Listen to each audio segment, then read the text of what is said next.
I'm going to be showing you how to generate consistent characters with Meta AI. So to generate consistent characters with Meta AI, you'll need to use a combination of detailed prompts, reference images if you have them, and potentially specific settings within the AI tool.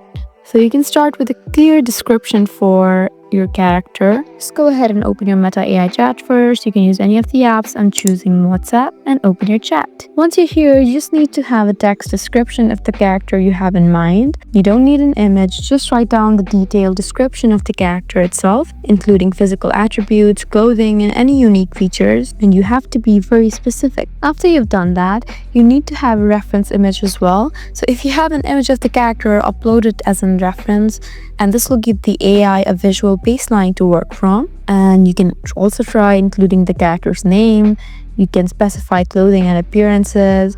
You can also consider poses and expressions. While the AI might adapt poses and expressions from the reference image, you can also specify them in your prompts to guide the AI. You can also use keywords for style, like oil painting, photorealistic, cartoon. It's completely up to you, and this way you can successfully generate consistent characters with Meta AI. I hope this video was helpful for you.